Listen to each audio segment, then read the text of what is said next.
In the silent theater of space, we expected cold, dead worlds until Voyager 1 flew past Jupiter in 1979. It turned its camera toward a small moon named Io, and what it saw changed everything. Io wasn't a quiet relic. It was alive, erupting with volcanic fury. This was a world spewing sulfur and fire hundreds of kilometers into space, a cosmic headline written in lava. The discovery shocked scientists. Until then, we thought only Earth was geologically active. Moons were supposed to be inert, their heat long gone. Io shattered that idea. It showed us the universe had more imagination than we realized. Io was a vibrant exception, a world constantly remaking itself in wild colors of sulfur chemistry. This wasn't just a curiosity, it was a paradigm shift. Io forced us to reconsider what powers planetary activity. It proved a world didn't need to be large to have a molten heart. Other forces could drive its fire. Io became a laboratory for extreme geology and the power of gravity.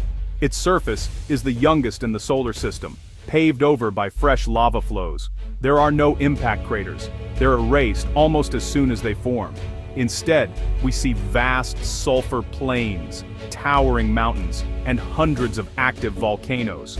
Io is a cosmic inferno, a testament to the violent processes that shape worlds. This single moon opened a new chapter in planetary science. It's a story of fire and gravity, a story we're still learning to read. Our story with Io begins over 4 centuries ago, in 1610, when Galileo Galilei pointed his telescope at Jupiter. He saw 4 tiny points of light, Io, Europa, Ganymede, and Callisto, dancing around the giant planet. These were Jupiter's moons, the first evidence of worlds, orbiting something other than Earth. This discovery shattered the old geocentric model and showed us our place in a larger universe. For centuries, Io was just a dot in the sky, its true nature a mystery. We assumed it was like our moon, cold, rocky, and cratered. Why think otherwise? Small worlds lose heat quickly, or so we thought. But Io was waiting to surprise us. In the 1970s, ground-based telescopes detected a strange sodium cloud around Io, a hint of something unusual. But nothing prepared us for Voyager's flyby in 1979. Suddenly, the blurry dot became a world of psychedelic color and shocking activity. The moon Galileo saw as a faint glimmer was revealed as the most volcanically active body in the solar system. The quiet point of light had become a raging inferno. Io's discovery changed not just our view of Jupiter, but of what moons could be. It was a revolution in planetary science. From a distant speck, Io became a world of fire. And our understanding of the solar system would never be the same. Most moons in the outer solar system are lightweight, icy bodies, but not Io. Io is about the size of our moon but much denser, a celestial cannonball among its siblings. This high density tells us Io is made mostly of silicate rock, not ice. It's a rocky world orbiting a gas giant, a piece of the inner solar system out by Jupiter. Why? When Jupiter formed, its heat and radiation boiled away any water or ice near Io's orbit. If you could hold Io and our moon, Io would feel noticeably heavier. Its mass is about 20% greater. This gives Io the highest density of any moon in the solar system. It's a compact world, packed with rock and metal. This density is key to understanding Io's violent nature. A dense, rocky body can hold and generate immense heat. Even before we saw its volcanoes, Io's heft told us it was special. It formed differently, made of different stuff than its neighbors. Its dense nature provides the raw material for a molten interior, and its unique location provides the engine to heat it up. The story of Io's fire begins with its substance, a world built for geology. Its composition sets the stage for the drama on its surface. What powers Io's spectacular surface? To find out, we look inside. At its core, Io likely has a massive ball of iron or iron sulfide. Surrounding this is a vast, superheated mantle, much of it molten. Imagine a global magma ocean churning beneath a thin, brittle crust. This crust, coated in sulfur compounds, is fractured and unstable. Cracks let magma escape, fueling constant eruptions. The real engine is tidal heating. Io's interior is kept molten by gravitational forces, not leftover heat. The result? A world turned inside out, with fire always trying to break through. Hundreds of volcanoes erupt at once, reshaping the surface. Io's fiery heart is always on the verge of eruption.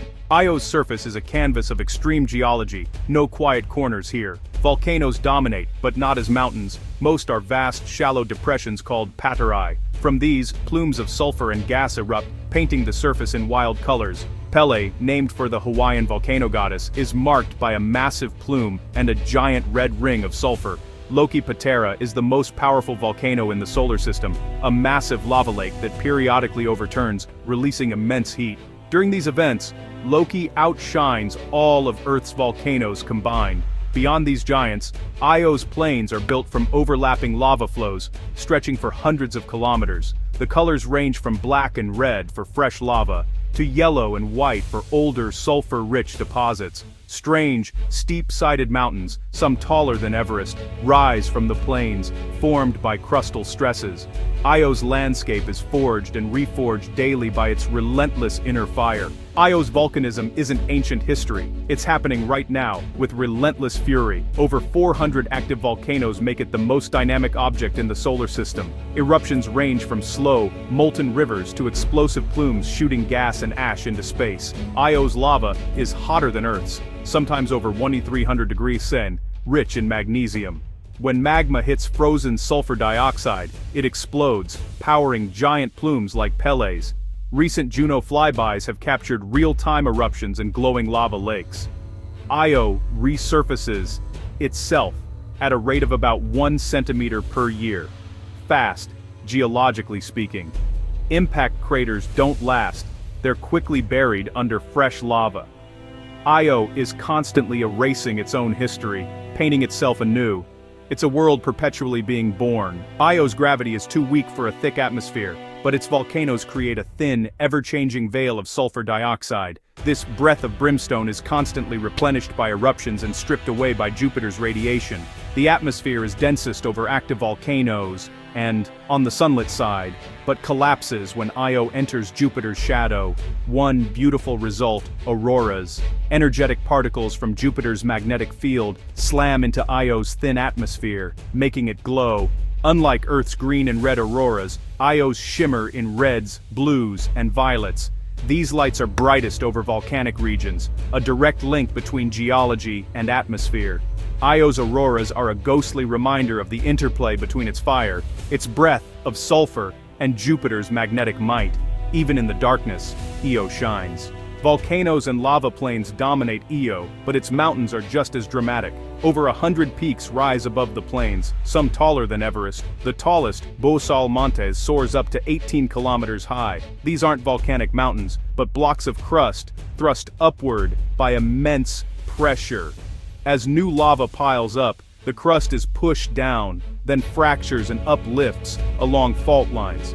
The result: steep, isolated mountains scattered across sulfur plains. Media Regio, a bright equatorial region, showcases a mosaic of frosty plains and dark lava flows. Hot lava and freezing gases battle for dominance, creating sharp, colorful boundaries. Each feature is a clue to Io's restless geology, a living document, rewritten daily.